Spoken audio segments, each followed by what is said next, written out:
कविता और नित्या दोनों सगी बहनें थी। दोनों की शादी एक ही घर में हुई थी। बड़ी बहन कविता हाउसवाइफ थी, जबकि छोटी बहन नित्या जॉब करती थी। एक शाम नित्या ऑफिस से घर आती है तो वो गंदी सैंडल पहनकर ही घर में आ जाती है। हॉल में उसकी बड़ी बहन पोछा लगा रही होती है। नित्या हाई हील पहने हुए वहाँ पहुँच जाती है।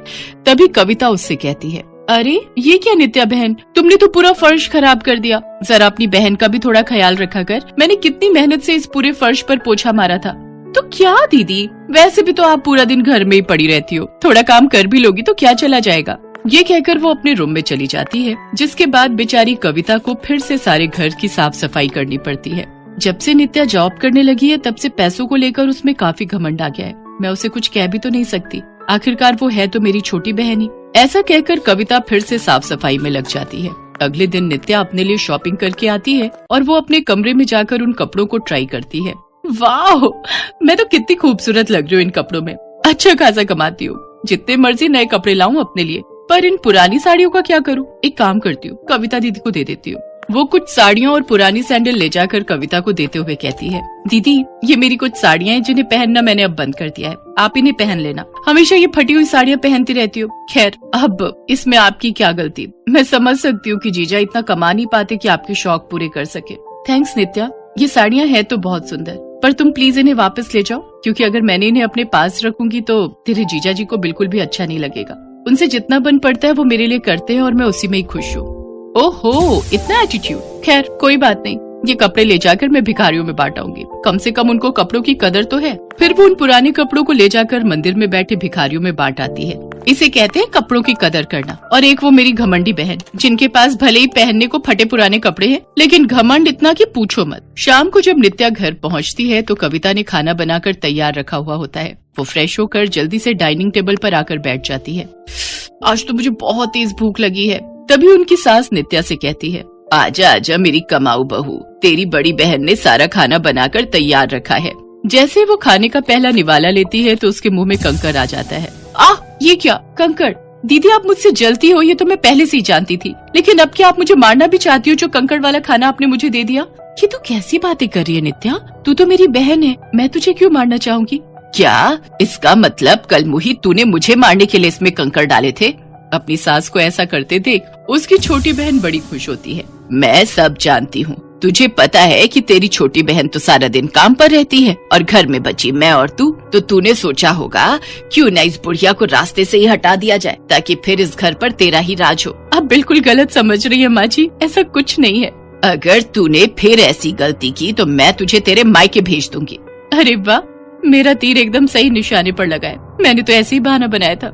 बेचारी मेरी घमंडी बड़ी बहन, बेकार में डांट खा ली सासू माँ से। इसके बाद नित्या कविता से कहती है कि दीदी अब जल्दी से सारे खाने को फेंक दो और हम सबके लिए फिर खाना बना दो। अच्छा छोड़ो, मुझे नहीं खाना अब तुम्हारा खाना, मैं बाहर से ही कुछ ऑर्डर कर देती हूँ।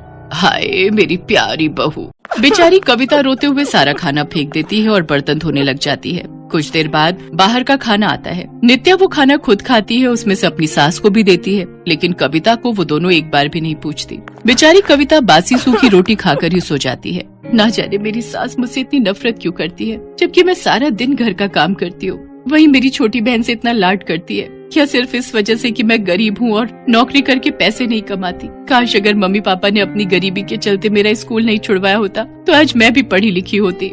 ऐसे ही कई दिन बीत जाते हैं। अब तो कविता के साथ साथ उसकी सगी छोटी बहन, जो कि उसकी देवरानी भी थी, वो भी उस पर अत्याचार करने लगती है। ये सब देख वो सोचती है, सचमुच अनपढ़ लोगों को इस दुनिया में कोई नहीं पूछता। काश मैंने पढ़ाई कर ली होती तो मुझे आज किसी के ताने नहीं सुनने पड़ते। लेकिन अगर बचपन में नहीं कर पाई तो क्या हुआ, अब कर लूंगी। वैसे भी कहते हैं ना, जब जागो तब सवेरा। ये सोचकर वो अपने पति से कहती है, सुनिए जी, मैं भी पढ़ लिख कर कुछ बनना चाहती हूँ। अगर हम दोनों मिलकर कमाएंगे तो हम भी भविष्य में होने वाले अपने बच्चों के लिए कुछ कर सकते हैं। उसकी बात सुनकर उसका पति प्रवेश उससे कहता है, तुम बिल्कुल सही कहती हो कविता, मैं सारा दिन मेहनत करके पैसा कमाने की कोशिश करता हूँ, लेकिन फिर भी इतना नहीं कमा पाता कि तुम्हारे 2 या 3 शौक भी पूरे कर सकूं।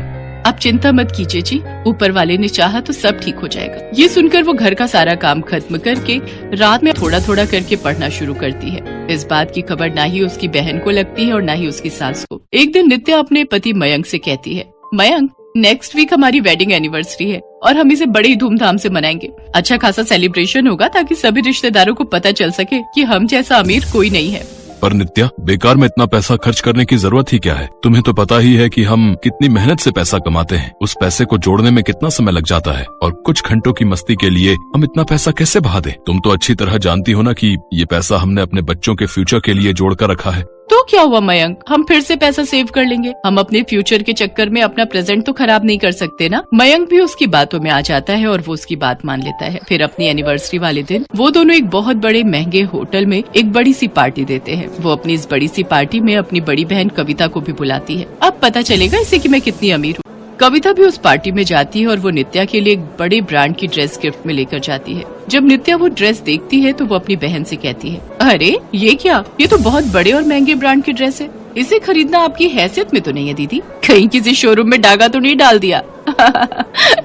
नहीं, ऐसी कोई बात नहीं है नित्या, बल्कि सच तो यह है कि मुझे एक बड़ी मल्टीनेशनल कंपनी में नौकरी मिल गई है, जहाँ मेरी सैलरी पूरे 40,000 रूपए है। ये बात सुनते ही नित्या हैरान रह जाती है और वो उससे पूछती है, लेकिन ये कैसे पॉसिबल है? आपको तो पढ़ना तक नहीं आता था। मैं कई दिनों से रात में पढ़ाई कर रही थी। जब सारी दुनिया मुझे अनपढ़ कहती थी तब मुझे कोई फर्क नहीं पड़ता था, लेकिन जब तुम मुझे मेरी नाकामयाबी के चलते ताने देती थी तब मुझे बहुत बुरा लगता था, जिसके चलते मैंने ठान लिया था कि अब मैं भी कुछ बनकर ही रहूंगी। अब मैं तुम्हारी नई मैनेजर हूँ और तुम मेरी असिस्टेंट मैनेजर। उसकी बातें सुनकर सभी हैरान रह जाते हैं। तभी वहाँ उन दोनों का बॉस ब्रिजेश खन्ना आ जाता है और कविता की तारीफ करने लगता है। मैंने आज तक मेहनती और पढ़े लिखे लोग तो देखे हैं, लेकिन कविता की पढ़ाई में जो जुनून है वो मैंने आज तक किसी में नहीं देखा। मुझे गर्व है कि आप जैसी होनहार लड़की हमारे साथ काम करेगी। Welcome to my company.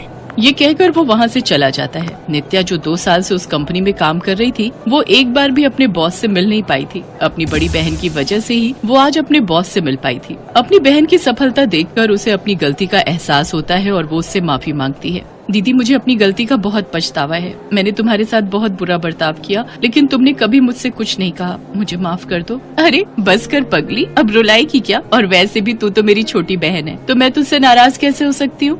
मुझे गर्व है कविता कि तुम मेरी पत्नी हो। हाँ भाभी, आपने तो वो कर दिखाया जिसकी हमने कभी कल्पना भी नहीं की थी। We are proud of you. अपनी बड़ी बहू की कामयाबी देख उसकी सास का बर्ताव भी उसके प्रति बदल जाता है और अब वो अपनी दोनों बहुओं को एक समान समझने लगती है, जिसके बाद वो दोनों बहनें खुशी खुशी रहने लगती हैं। सुहानी की सहेली रीमा की शादी जयपुर में हुई थी। शादी के बाद रीमा का फोन आता है। हेलो सुहानी, रीमा बोल रही हूँ। रीमा, कैसी है तू? शादी के बाद तो तू मुझे भूल ही गई। जयपुर का मौसम कैसा है?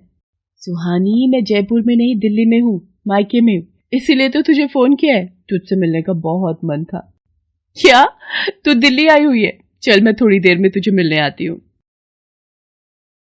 सुहानी रीमा को मिलने जाती है, पर वो रीमा के ससुराल की बातें सुनकर घबरा जाती है। क्या तुझे ससुराल में इतना काम करना पड़ता है? तो और क्या, शादी के बाद तो मेरी लाइफ बहुत ही बंद सी गई है। वही सुबह 5 बजे सोकर उठो, फिर घर के सारे काम करो, दिन भर सास ससुर ननद सबके ताने सुनो। इतना करने के बाद भी कोई 2 मीठे बोल नहीं बोलता। हर चीज में टोका टाकी करना। मेरी सास तो इतनी तेज है कि हर समय मेरे पीछे पड़ी रहती है। जरा देर के लिए फोन पकड़कर बैठूं तो 10 बातें सुना देती है कि तू फोन में लगी है, कोई काम नहीं करती। इतना फोन में लगना अच्छा नहीं होता, इतना टीवी देखना अच्छा नहीं होता। मुझे तो तेरी बातें सुनकर डर लग रहा है। क्या ससुराल ऐसा होता है? वही तो, पहले मैं सोचती थी कि शादी होगी, मजे करूंगी, हस्बैंड के साथ घूम कर आऊंगी, पिक्चर जाऊंगी, होटल में खाना खाऊंगी। पर हमारे यहाँ तो मजाल है, बाजार की कोई दाल भी आ जाए, जब देखो माँ जी यही कहती है, घर पर बनाओ बहू, घर का खाना अच्छा होता है। होटल भी नहीं जाने देती है। और ऊपर से मेरी ननद और पड़ोसी रिश्तेदार रोज हमारे घर आए रहते हैं। जब देखो मेरी सास हुक्म चलाती रहती है, बहू ये बना लो, बहू वो बना लो। बस मैं तो बहू कम नौकरानी ज्यादा बन गई हूँ ससुराल जाकर। मुझे तो तेरी बातें सुनकर बहुत घबराहट हो रही है। रीमा, सचमुच ससुराल जाना कितना खतरनाक है। मेरा बस चले तो मैं तो ससुराल ही नहीं जाऊंगी। चल पागल, हर एक लड़की को एक ना एक दिन शादी करके अपने ससुराल जाना ही पड़ता है। और तू वैसे भी आंटी जी और अंकल जी को जानती है, वो तो और 6 महीने बाद तेरी शादी भी कर ही देंगे। अब तू भी तैयार हो जा ससुराल जाकर ये सब झेलने के लिए। रीमा की बातें सुनकर सुहानी बहुत डर गई थी। उसने तो ठान लिया था कि वो ससुराल नहीं जाएगी, पर उसके मम्मी पापा उसके लिए लड़का देख रहे थे। सुहानी बेटा, तुझे कितने लड़के दिखाए, पर तुझे कोई लड़का पसंद क्यों नहीं आता है? कल मिस्टर भाटिया का लड़का मोहित, वो तो देखने में बहुत अच्छा था और उसका काम भी बहुत अच्छा था, फिर तुमने उससे रिश्ते के लिए मना क्यों कर दिया? मम्मी, मुझे शादी नहीं करनी है। रीमा कह रही थी कि शादी के बाद जल्दी सोकर उठना होता है। यहाँ पर तो मैं 12 बजे तक बेफिक्र सोई रहती हूँ। तुम मुझे बार बार आकर उठाती हो, पर मुझे कोई डर नहीं होता क्योंकि मेरी माँ मुझे उठा रही होती है। और तुमसे तो मैं लड़ झगड़ भी लूंगी, पर वहाँ तो मैं बिल्कुल अकेली हो जाऊंगी। ऐसा नहीं है सुहानी, ससुराल ही बेटी का असली घर होता है और बेटी को अपने ससुराल को ही एक ना एक दिन अपना घर बनाना होता है। और फिर धीरे धीरे एक दिन ऐसा आएगा जब मैं तुझे बुलाती रहूंगी और तू मुझे कहेगी कि मम्मी मेरे पास टाइम नहीं है, मैं अपने परिवार में व्यस्त हूँ। पता है, ऐसा ही होता है। नहीं मम्मी, मेरे को नहीं जाना। मैंने बोल दिया ना, मेरा मन नहीं है अभी शादी का। मुझे अपनी लाइफ को बांधना नहीं है। सुहानी, बिटिया कहाँ है? ये देख, मैं तेरे लिए गरम गरम छोले भटूरे लेकर आया हूँ। पड़ोस में हलवाई की एक नई दुकान खुली है। मैंने सोचा तू सोकर उठ गई होगी, तो इससे बढ़िया गरम गरम नाश्ता और क्या होगा। चल अब जल्दी से उठ जा और खा ले। देखा मम्मी, यहाँ आप मेरा कितना ख्याल रखते हो। मेरे कहे बिना मेरे सामने इतनी चीजें हाजिर हो जाती हैं। क्या ये सब वहाँ होगा? मुझे अपने मम्मी पापा को छोड़कर कहीं नहीं जाना है। पापा, मम्मी को बोलो ना मुझे अभी शादी नहीं करनी है। मुझे आप दोनों के पास ही रहना है। अच्छा ठीक है, मत करो अभी शादी भाई, पर एक बार मेरे दोस्त सुदर्शन, जो कि यहीं दिल्ली में ही रहते हैं, उनके बेटे गगन से तो मिल ले। अगर लड़का पसंद ना आए तो तू उसी समय मना कर देना। सुहानी लड़के को देखने के लिए मान जाती है। लड़के वाले सुहानी को देखने आते हैं। सुहानी बेटा, तुम इतना घबरा क्यों रही हो? तुम तो हमें बहुत पसंद आई हो। भाई साहब, हमें ये रिश्ता मंजूर है। आपकी बिटिया बहुत प्यारी है। सुहानी गगन के साथ छत पर बात करने के लिए चली जाती है। सुहानी, तुम इतना घबरा क्यों रही हो? अगर तुम किसी और से प्यार करती हो तो तुम मुझे कह सकती हो। मैं अभी नीचे जाकर इस रिश्ते से इनकार कर दूंगा। नहीं, ऐसी कोई बात नहीं है। मैं बस आपसे एक सवाल करना चाहती हूँ। आप सब सुबह कितने बजे सोकर उठते हो? अब क्या ये कैसा सवाल है सुहानी? बताइए तो। जब तक आप इस सवाल का उत्तर नहीं देंगे तब तक मैं शादी के लिए हाँ नहीं कहूंगी। अब पापा मम्मी को सुबह जल्दी उठने की आदत है, पर मैं वही 8 बजे तक सोकर उठता हूँ। अभी सुहानी गगन के साथ बात कर ही रही थी कि तभी उसकी माँ बुलाने आ जाती है। सुहानी बेटा, तुम्हारे पापा तुम्हें नीचे बुला रहे हैं। सुहानी की बात अधूरी रह जाती है। सुहानी के पास ऐसा कोई कारण नहीं था जिससे कि वो इस शादी के लिए मना कर सके। लड़का भी अच्छा था और सुहानी अपने पापा के दोस्त के घर ही शादी होकर जा रही थी, तो उसके माता पिता को भी परिवार को लेकर कोई चिंता नहीं थी। सब कुछ अच्छे से निपट गया और सुहानी की शादी गगन से तय हो जाती है। शादी में रीमा भी पहुंचती है। देखा, बड़ा कहती थी ससुराल नहीं जाएगी। अब तू भी फंसी गई ना अपने ससुराल वालों के चंगुल में। अब देखना, तेरी रात की नींद और दिन का चैन उड़ गया, समझ। रीमा, मैं पहले से बहुत डरी हुई हूँ। अब तो जले पर नमक मत छिड़क। आज मेरी शादी है, प्लीज आज तो मेरी टांग मत खींच। चल नहीं खींच रही टांग, आ मेरे साथ फोटो तो खिंचवा ले। सुहानी मन में न जाने कितना डर लेकर ससुराल पहुंचती है। उसके मन में यही सवाल चल रहे थे कि वो अपने ससुराल में कैसे रहेगी। सब कुछ बदल गया था। उसके मम्मी पापा आसपास नहीं थे। नए चेहरे सास ससुर के रूप में उसके सामने थे। अगली सुबह सुहानी जब गहरी नींद में थी, एक मीठी सी आवाज उसके कानों में पड़ती है और सुहानी अचानक से उठ बैठती है। सॉरी मम्मी जी, अभी 5 ही बजे है। मुझे पता था मुझे 5 बजे उठना है। शादी के बाद ससुराल में सुबह 5 बजे ही सोकर उठते हैं, ये मुझे पता था। अच्छा हुआ मैं अलार्म लगाकर सोई थी।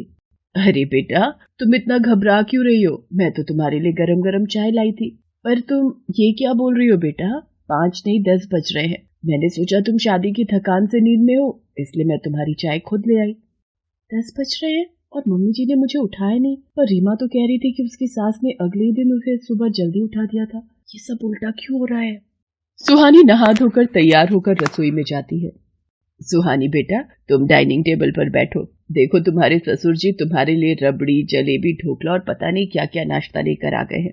इन्हें पता ही नहीं था कि मैंने तुम्हारे लिए नाश्ते में आलू पूरी बनाए हैं। अब ये सब तुम्हें ही खत्म करना है। कितनी दुबली पतली हो बेटा, खाने के मामले में सोचा मत करो। जो भी खाना है तुम्हारा अपना घर है, सब कुछ खुला है, तुम कुछ भी खाओ, यहाँ कोई रोक टोक नहीं है। ये तुम्हारा अपना घर है।